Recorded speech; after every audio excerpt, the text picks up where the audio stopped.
Hello and welcome friends, मैं हूं आकाश कोटनाला। आप देख रहे हैं yoga and Ayurveda science YouTube channel.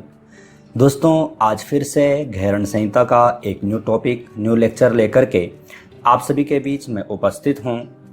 आज हम यहां पर घेरण संहिता में वर्णित मुद्राओं के बारे में चर्चा करने वाले हैं। घेरण संहिता हो या फिर योग के जितने भी ग्रंथ हैं, सभी ग्रंथों से संबंधित आपको चैनल पर लगभग 500 प्लस लेक्चर्स दिए जा चुके हैं। आप चैनल पर आ सकते हैं, इन्हें देख सकते हैं, कुछ नया सीख सकते हैं। हमने यहाँ पर घेरण संहिता की सीरीज प्रारंभ की है, जिसके अंतर्गत अभी तक मैं आपको लगभग 14 से 15 लेक्चर आपको यहाँ पर दे चुका हूँ। आज हम यहाँ पर संपूर्ण मुद्रा एवं बंधों के बारे में चर्चा करेंगे। कितनी घेरण संहिता में मुद्रा एवं बंध हैं, क्या क्या उनके लाभ हैं, इनके बारे में हम यहाँ पर चर्चा करेंगे। तो प्रथम ही हम यहाँ पर देख लेते हैं कि महर्षि घेरंड द्वारा सप्त साधन के अंतर्गत तृतीय साधन मुद्रा एवं बंध का वर्णन किया गया है। तृतीय साधन में किसका वर्णन किया गया है? मुद्रा एवं बंध का। मैंने आपको बताया था, जब हमने घेरण संहिता का परिचय हमने पढ़ा था, सप्त साधन पढ़े थे, तो वहां पर हमने जाना था कि जो ये घेरण संहिता जो ये ग्रंथ है, ये 7 पादों में कहें या फिर 7 अध्यायों में कहें, 7 साधन में कहें, ये विभाजित है। जिस प्रकार से हम अन्य ग्रंथों में किसी में पाद, किसी में अध्याय, किसी में साधन कहे गए हैं, तो यहाँ पर जो कहा गया है अध्यायों को, वो साधन के नाम से जाना जाता है। तो प्रथम साधन और द्वितीय साधन यहाँ पर कंप्लीट हो चुका है। तृतीय साधन हम यहाँ पर पढ़ेंगे, तो उसमें यहाँ पर मुद्रा एवं बंध को यहाँ पर लिया गया है। सप्त साधन का वर्णन इसके अंतर्गत यहाँ पर किया गया है, इस ग्रंथ के अंतर्गत। यहाँ पर आप देखेंगे, यह एक स्थिरता प्राप्ति का एक साधन है। जब हमने शोधन क्रिया पढ़ी थी, प्रथम जो शोधन क्रिया थी उसमें हमने देखा था, षटकर्म हमने वहां पर पढ़ा था। द्वितीय हमने वहां पर आसनों के बारे में पढ़ा था। तृतीय यहाँ पर मुद्रा एवं बंध के बारे में चर्चा की गई है। कहा गया है कि मुद्रा एवं बंध के माध्यम से स्थिरता प्राप्ति होती है। अगर जो किसी साधक को, क्योंकि हठ योग का ही मुख्य उद्देश्य क्या है? राजयोग की प्राप्ति, राजयोग की प्राप्ति करनी है, तो ये सभी साधनों का अभ्यास करना होगा, इन सभी साधनों को अपनाना होगा। और इन सभी साधनों के क्या क्या लाभ हैं, वो हम यहाँ पर देखते जा रहे हैं। आगे आप यहाँ पर देखेंगे कि जो ये मुद्रा एवं बंध है, आखिर ये हैं क्या? तो आप देखेंगे कि योग में मुद्राओं एवं बंध का स्थान आसन और प्राणायाम से भी बढ़कर है, क्योंकि इनका अभ्यास हमारे प्राणमय कोश, मनोमय कोश को प्रभावित करता है। याद रखिएगा कि इससे पूर्व मैंने आपको मुद्राओं के प्रकार वहां पर बताए थे कि कुछ मुद्राएं होती हैं जिनको कि हम हस्त मुद्रा कहते हैं, कुछ मुद्राएं होती हैं जिनको कि हम योग मुद्राएं कहते हैं। ये आप लेक्चर जरूर देख लीजिएगा, वहां पर मैंने आपको समझाया है, बताया है। लगभग वहां पर मैंने जितनी भी हस्त मुद्राएं होती हैं सभी के बारे में चर्चा की है, समझाया है। आप उस लेक्चर को जरूर देखिएगा। तो यहाँ पर आपको ध्यान रखना है कि जो मुद्रा एवं जो बंध हैं, इनके लाभ क्या हैं। तो ये जो मुद्रा एवं जो बंध हैं, इनको आसन और प्राणायाम से भी बढ़कर माना है। इनका जो महत्व है, इनको और अधिक स्वीकार किया गया है, क्योंकि कहा जाता है कि मुद्राओं एवं बंध के अभ्यास से क्या होता है? हमारा प्राणमय कोश और मनोमय कोश, जैसे कि हमने पंचकोश के बारे में पढ़ा था, तो पंचकोश के अंतर्गत जो प्राणमय है और जो मनोमय कोश है, यह मुद्राओं एवं बंध के माध्यम से ये प्रभावित होते हैं। तो इसलिए ये इनको मुद्रा एवं बंध को आसन एवं प्राणायाम से अधिक महत्व दिया गया है। अब यहाँ पर हमने ये तो जान लिया है कि इनका क्या महत्व है। अब हम यहाँ पर जो मुद्रा एवं जो बंध हैं, इनके प्रकार भी हम यहाँ पर पढ़ लेते हैं कि घेरण संहिता में मुद्राओं एवं बंध के कितने टाइप्स हैं, वहां पर कितने प्रकार यहाँ पर बताए गए हैं। तो यहाँ पर प्रथम और द्वितीय, तृतीय, चतुर्थ में यहाँ पर चर्चा की गई है। प्रथम अगर जो हम श्लोक पढ़ते हैं तो यहाँ पर कहा है, महामुद्रा नभो मुद्रा उड्डीयानम जलंधरम मूल बंधो महाबंधो महावेदश्च खेचरी। आगे कहा गया है, विपरीत करणी योनिर वज्रोणी शक्ति चालिनी ताड़ागी मांडुकी मुद्रा शांभवी पंचधारणा। ध्यान रखिएगा, यहां पर कह रहे हैं कि महामुद्रा नभो मुद्रा उड्डीयानम जलंधरम। कहने का तात्पर्य है कि महामुद्रा, नभो मुद्रा, उड्डीयान बंध और जालंधर बंध। याद रखिएगा कि यहाँ पर मुद्राओं, बंध और धारणाओं को यहाँ पर जो श्लोक हैं, इन श्लोकों में तीनों चीजों को एक लिया गया है। इसलिए यहाँ पर कहा गया है घेरण संहिता में, यहाँ पर अगर जो हम कहते हैं पढ़ते हैं कि कितनी मुद्राओं बंध का वर्णन किया गया है, तो इसके लिए हमें यहाँ पर 25 मुद्रा एवं बंध के बारे में पढ़ने को मिलता है, जिसके अंतर्गत 16 मुद्राएं हैं, 4 बंध हैं और 5 धारणाएं हैं। ये आप ध्यान रखिएगा। तो महामुद्रा है, नभो मुद्रा है, उड्डयन बंध है, जालंधर बंध है, मूल बंधो महाबंधो महावेदस्थ कहचरी। तात्पर्य है कि मूल बंध, महाबंध, महावेद और खेचरी। आगे कहा है विपरीत करणी योनिर वज्रोणी शक्ति चालनी ताड़ागी मांडुकी मुद्रा शांभवी पंचधारणा।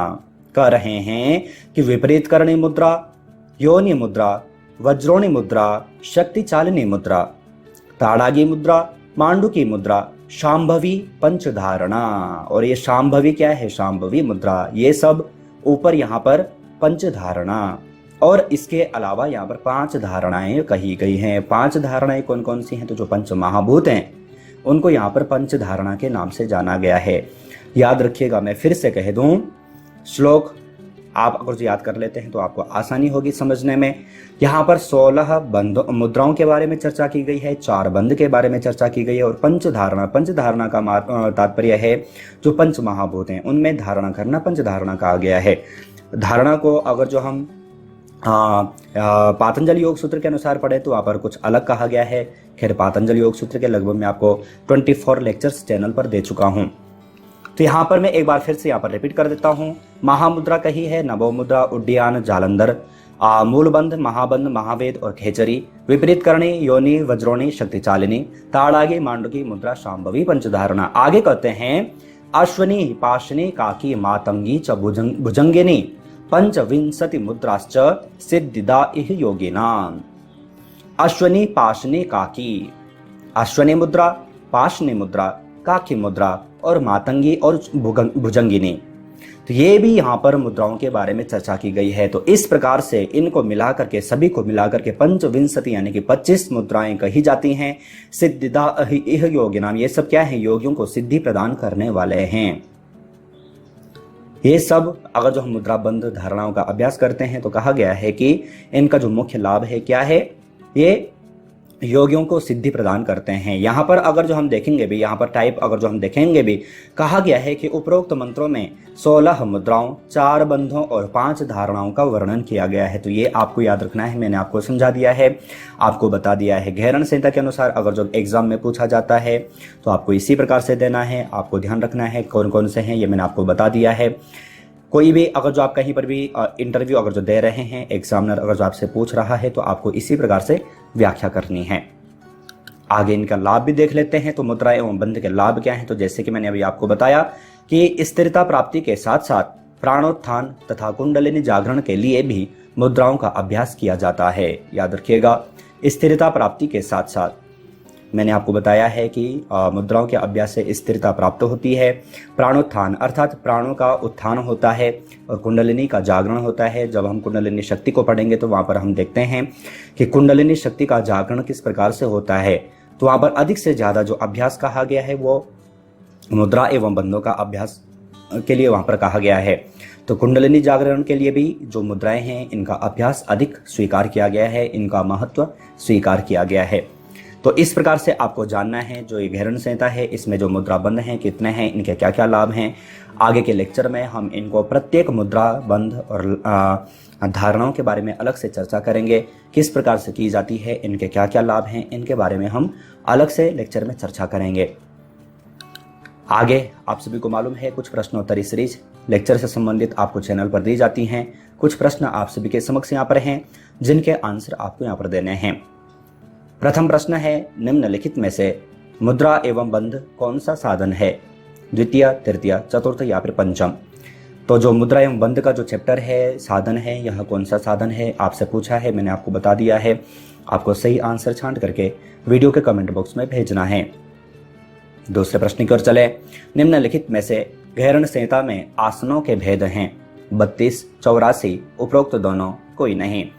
तो इसके पिछले वाले लेक्चर में मैंने आपको आसनों के बारे में बताया है। आपने अगर जो लेक्चर देखा होगा आप सही आंसर छांट करके वीडियो के कमेंट बॉक्स में भेज पाएंगे। तृतीय प्रश्न देखें। तृतीय प्रश्न है, निम्नलिखित में से आसनों के अभ्यास से प्राप्त होता है दृढ़ता, स्थिरता, धैर्यता, सभी। तो आसनों के अभ्यास से क्या प्राप्त होता है आपसे पूछा गया है। आपको सही आंसर छांट करके वीडियो के कमेंट बॉक्स में भेजना है। पिछले लेक्चर में मैंने आपको समझाया है। साथ ही साथ आप सभी को बता दें, जो प्रश्न आप यहाँ पर देख रहे हैं, इसी प्रकार से प्रश्नोत्तरी सीरीज की चैनल की ओर से 3 बुक पब्लिश की जा चुकी हैं। तीनों बुक ई बुक फॉर्मेट में हैं। एक में आपको 500 प्लस, एक में आपको 1000 प्लस, एक में आपको 1500 प्लस MCQ मिल जाते हैं। आप तीनों बुक में से कोई भी बुक डाउनलोड परचेस कर सकते हैं। तीनों ग्रंथों में योग के 10 से 20 ग्रंथों को लिया गया है। इनके प्रश्नोत्तरी सीरीज आपको यहाँ पर दी गई है। अगर जो आप इनमें से किसी भी बुक को डाउनलोड परचेस करना चाहते हैं तो आप वीडियो का कमेंट बॉक्स, वीडियो का डिस्क्रिप्शन बॉक्स चेक कर सकते हैं। नेक्स्ट, चौथे प्रश्न की ओर चले। निम्नलिखित में से मुद्रा एवं बंध के अभ्यास से प्राप्त होता है दृढ़ता, स्थिरता, धैर्यता, सभी। तो मुद्रा एवं बंध के अभ्यास से क्या प्राप्त होता है मैंने आपको बताया है। आपको छांट करके वीडियो के कमेंट बॉक्स में भेजना है।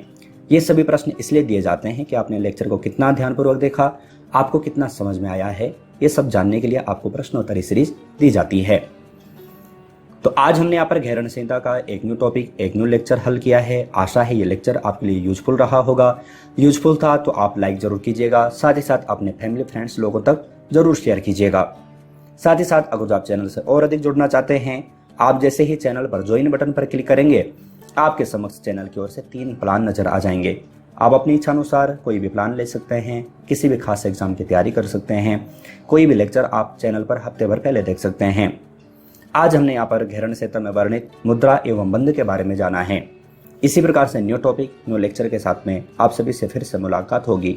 लेकिन तब तक आप अपना और अपनी फैमिली का बहुत ख्याल रखिएगा। बाय।